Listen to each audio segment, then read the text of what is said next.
नमस्कार श्रोते हो, तुम्ही ऐकत आहात भाग्यविधाता भाग 33। नीलूला अचानक एमर्जन्सी आली होती, त्यामुळे ती आरोहीला न भेटता गावी गेली होती। पण जाताना तिने जयाला निरोप दिला होता आणि आरोहीला सतर्क राहायला सांगितलं होतं। त्यामुळे कधी एकदा आरोहीची भेट होते असं तिला झालं होतं। त्यात आज आरोही जयाला भेटायला येणार होती। आपल्या आयुष्यातील सर्वात मोठा आनंद तिला जयासोबत शेअर करायचा होता। दरवाजावरची बेल वाजली। जयाने पटकन दरवाजा उघडला।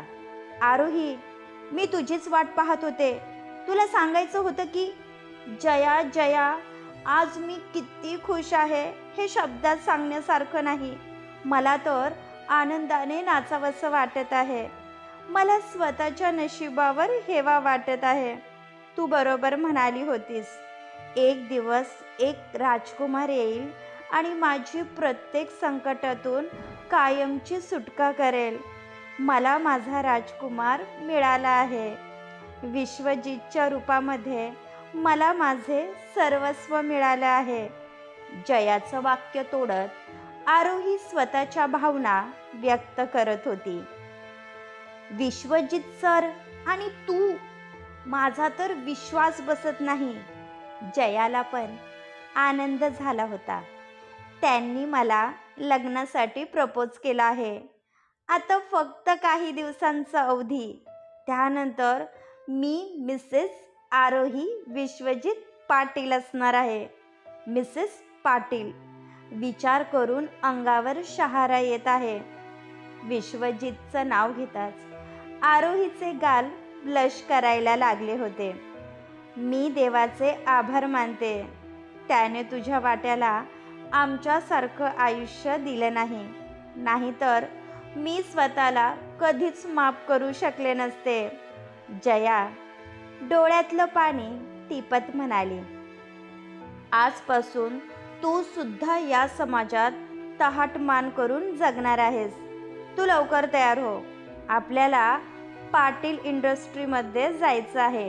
आणि हो, तुझ्याजवळ जे काही डॉक्युमेंट असतील ते घ्यायला विसरू नको। विश्वजित सरांनी तुला भेटायला बोलवलं आहे, आरोही म्हणाली। तुला नक्की काय म्हणायचं आहे आणि त्यांचं माझ्याजवळ काय काम? जयाला काहीच समजत नव्हतं। तू आधी तयार हो पाहू, तिथे गेल्यानंतर तुला समजेल। आरोहीच्या चेहऱ्यावरचा आनंद पाहून तिला खंडूबद्दल सांगून जयाला तिला टेन्शन द्यायचं नव्हतं, म्हणून जया शांत बसली होती। विश्वजित कॅबिनमध्ये काम करत होता। तितक्यात दरवाजावर टकटक झाली। येस, कमिंग, विश्वजित म्हणाला। तुम्हाला भेटायला मिस आरोही नाईक आले आहेत, प्यूनने माहिती दिली। यापुढे जेव्हा कधी आरोही मॅडम ऑफिसमध्ये येतील, त्यांना माझ्या कॅबिनमध्ये पाठवून द्यायचं। त्यांना कोणत्याही अपॉइंटमेंटची गरज नाही, विश्वजित म्हणाला। तसा प्यून निघून गेला। काही वेळाने पुन्हा डोअर नॉक झाला। मे आय कम इन सर, आरोहीने विचारलं। माझ्या हृदयात येण्यासाठी परमिशन मागितली नाही आणि आता कॅबिनमध्ये येण्यासाठी तुला परमिशन हवी आहे? विश्वजितच्या बोलण्यावर ती कमालीची लाजली, कारण तिच्यासोबत जया होती। दोघे अखंड प्रेमात बुडाले आहे हे समजायला तिला वेळ लागला नाही। मी तुम्हाला सांगितलं होतं ना, जयाला जॉबची गरज आहे, आरोहीने सांगितलं। Please sit miss Jaya, Vishwajit म्हणाला। जया समोर असलेल्या खुर्चीवर बसली। आरोही उभीच होती। हे माझे डॉक्युमेंट आहेत, मी फर्स्ट क्लासमध्ये MCOM केला आहे, त्यासोबत मी टॅक्सेशनचा डिप्लोमा केला आहे, जयाने माहिती दिली। विश्वजितने व्यवस्थित डॉक्युमेंट पडताळून पाहिले। तुमचे रिझल्ट सांगत आहे तुम्ही हुशार आहात. I am impress. पण असं असताना तुम्हाला या फील्डमध्ये का यावं लागलं? ही खरंच लाजिरवाणी गोष्ट आहे. तुम्हाला एखाद्या चांगल्या कंपनीमध्ये आरामात जॉब मिळाला असता, विश्वजित म्हणाला. जयाचे डोळे हलके पाणावले. मुंबईमध्ये आल्यानंतर मी बरेच प्रयत्न करून पाहिले. आधीच पैशाची तंगी, त्यात माझ्याजवळ कोणाचा वशिला नव्हता. म्हणून जिथे कुठे मी जॉबसाठी जायची ते माझ्याजवळ नको त्या डिमांड करत होते, ज्याला मी कंटाळली होती. मी गावी जाण्याचा विचार केला होता, पण जबाबदारीच्या ओझ्यामुळे माझ्या पायामध्ये बेड्या टाकल्या होत्या. म्हणून नाईलाजाने मला या दलदलीमध्ये पडावं लागलं. जयाची कहाणी ऐकून त्याला वाईट वाटत होतं. आपल्या समाजात आजही स्त्रिया सुरक्षित नाही, त्याला याची प्रचिती आली होती. विश्वजितने मॅनेजरला बोलावून घेतलं. या मिस जया आहे, उद्यापासून आपली कंपनी जॉईन करतील. यांना ट्रेन करण्याची जबाबदारी तुमची आहे. 6 महिन्यानंतर आपण जे नवीन प्रोजेक्ट करणार आहोत त्याच्या हेड या असणार आहे, विश्वजितने सांगितलं. मिस जया, आमची कंपनी तुम्हाला 12 लाख रुपयाचं पॅकेज देत आहे. त्यासोबत कंपनी तुमच्यासाठी फ्लॅट आणि गाडीची व्यवस्था करतील. पण तुम्हाला पूर्ण मेहनतीने काम करावं लागेल. त्यामध्ये कुचराई होता कामा नये. तुमचे काम पाहून तुमची पोस्ट वाढवण्यात येईल. तुम्ही मॅनेजरसोबत जा, ते तुम्हाला अपॉइंटमेंट लेटर देतील, विश्वजितने सांगितलं. जयाच्या डोळ्यात आनंदाश्रू झळकले. थँक्यू सो मच सर, तुमचे हे उपकार मी कधीच विसरणार नाही, जया डोळ्यातलं पाणी पुसत म्हणाली आणि मॅनेजरसोबत निघून गेली. तुम्ही खूप चांगले आहात सर. जयाने माझ्यासाठी खूप काही केलं आहे, म्हणून मला तिला सुखात पाहायचं होतं, आरोही म्हणाली. प्रत्येकाच्या सुखाचा विचार करतेस, तुझ्या सुखाचं काय? तू म्हणत असेल तर मी तुला पण एखादा चांगला जॉब ऑफर करतो, जेणेकरून तू कायम माझ्याजवळ राहशील.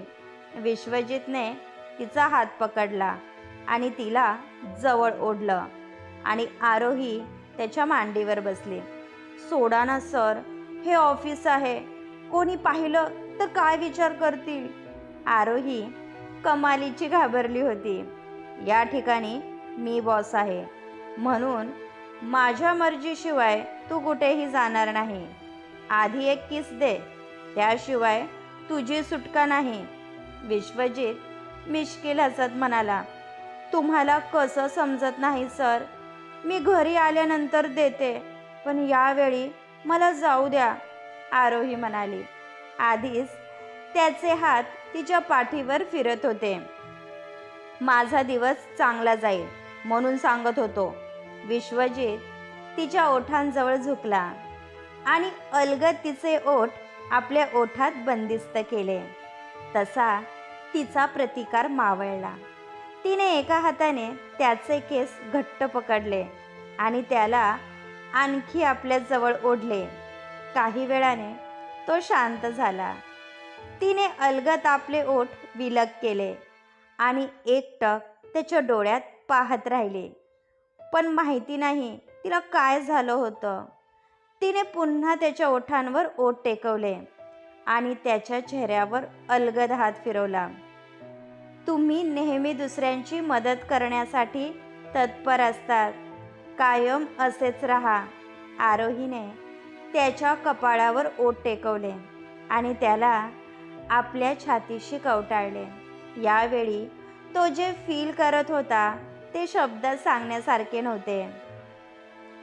जया केव्हापासून तिची वाट पाहत होती. तितक्यात तिला समोरून आरोही येताना दिसली. झाला तुमचा रोमांस? जयाने हसत विचारलं. काहीतरीच काय, आम्ही फक्त बोलत होतो, आरोही काहीशी लाजत म्हणाली, ओ अच्छा, मग नेक्स्ट टाइम लिपस्टिक लावत जाऊ नको, म्हणजे कोणाला संशय येणार नाही. जयाने बरोबर तिची चोरी पकडली होती. तशी आरोही गोड लाजली. जयाने तिचा हात हातात घेतला. थँक्यू बोलून मी तुला पर्क करणार नाही. आज तुझ्यामुळे माझा नवीन जन्म झाला आहे. नक्कीच आपल्या दोघींचे आधीच्या जन्माचे बंध असतील, म्हणून देवाने आपल्याला एकत्र आणले आहे, जया भावूक होत म्हणाली. आरोही तिला लहान बहिणीसारखी होती. जया, तू तू येणार होती हे सांगितलं का नाही? समशेराची नजर तिच्यावर गेली. हाय समशेरा भाई, यापुढे दररोज जयाला पाहण्याची सवय करून घ्या, कारण उद्यापासून ती या कंपनीमध्ये जॉब करणार आहे, आरोहीने सांगितलं. खरंच जया? समशेराच्या आनंदाला पारावारा उरला नव्हता. तुमच्या सरांनी मला 12 लाखचे पॅकेज ऑफर केले आहे. इतकंच नाही तर कंपनीकडून मला फ्लॅट आणि गाडी भेटणार आहे. यावेळी मी जे फील करत आहे ना, ते शब्दात सांगण्यासारखं नाही. आज पहिल्यांदा जयाच्या चेहऱ्यावर सुकून होता. मी समजू शकतो. समशेरा पण भावूक झाला होता. आता तुम्ही दोघे जास्त वेळ दौडू नका, आणि जया, तू आईला कॉल कर आणि त्यांना सांग की तू त्यांच्यासाठी जावई शोधला आहे, आरोही म्हणाली. तशी जया कमालीची लाजली. थँक्यू आरोही, समशेरा म्हणाला. थँक्यू तर मी तुम्हाला म्हणायला हवं. आज तुमच्यामुळे मला माझे सर्वस्व मिळाले आहे. चला मी निघते, जान्हवी माझी वाट पाहत असेल. आरोहीला समजलं होतं की तिला विश्वजितपर्यंत पोहोचवणारा समशेरा होता. आरोही गेल्यानंतर जयाला काहीतरी आठवलं. समशेरा, तुला काहीतरी सांगायचं होतं, जया म्हणाले. एक शब्दही बोलू नको. आज आपण सेलिब्रेट करणार आहोत. समशेराने तिचा हात पकडला आणि तिला गाडीच्या दिशेने घेऊन गेला. त्याला ही गोष्ट सांगावी की नाही हा प्रश्न तिला पडला होता. आरोहीची कार गेटमधून आत आली तशी खंडूची नजर तिच्यावर पडली. तिची विश्वजित सोबत वाढलेली जवळीक त्याच्या नजरेतून सुटली नव्हती, म्हणून त्याला आरोहीचा जीव घ्यावासा वाटत होता. त्याच्या हातामध्ये रोपटं कापण्याची कैची होती. एक वेळ त्याला वाटलं ही कैची तिच्या पोटात आर पार घुसवावी, पण यामध्ये त्याचा तोटा झाला असता, म्हणून त्याने स्वतःला आवर घातला. आरोही गाडीतून उतरली तसे खंडूने तोंडाला फडकं बांधलं आणि रोपांची छाटणी करायला घेतली. कोण आहेस तू? याआधी तुला पाहिलं नाही, आरोहीने विचारलं. तसा तो घाबरला. तिने आपल्याला ओळखलं तर सिक्युरिटी गार्ड यांच्या हातात असलेल्या बंदुकीची गोळी त्याच्या शरीराच्या आरपार गेली असती. तो माळी आहे, नवीनच जॉईन झाला आहे. जान्हवी गार्डनमध्ये बसली होती. तिने सांगितलं. ओ अच्छा, तू का बाहेर बसली आहे? आज पेंटिंग करायची नाही का, आरोहीने विचारलं. 2 दिवसापासून सिद्धार्थचा चेहरा पाहायला मिळाला नाही. आरोही, तो मला विसरला तर नसेल ना? जान्हवीचा चेहरा पडला होता. काहीही काय बोलतेस? तुझ्या भाईने बिचाऱ्याला कामाला लावलं आहे. कालच मी त्यांचं बोलणं ऐकलं. तो अभिजित सरांसोबत साईडवर गेला आहे. तू दिवसेंदिवस नेगेटिव्ह होत चालली आहे. तू आज चल पाहू. आज मी स्वतःच्या हाताने तुझ्या पायाची मालिश करते, आरोही म्हणाली. नको ना आरोही, त्याने काहीही साध्य होणार नाही, जान्हवी म्हणाली. आत्ताच आरोहीने काय सांगितलं ऐकलं ना तू? बी पॉझिटिव्ह. आज आम्ही दोघी तुझ्या पायांची मसाज करून देतो. त्यासोबत आपल्याला खूप साऱ्या गप्पा मारता येतील. त्रिशा त्या दोघींमध्ये सामील झाली.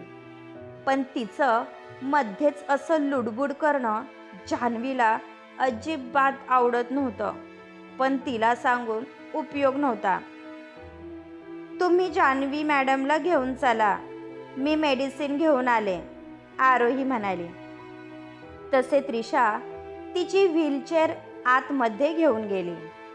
आरोहीचा स्वभाव भोळा असल्यामुळे तिला त्रिशाचे मनसुबे समजत नव्हते. पण जान्हवी पुरेपूर तिला ओळखत होती. क्रमश. पुढील भाग ऐकण्यासाठी चॅनलला सबस्क्राईब करा. धन्यवाद.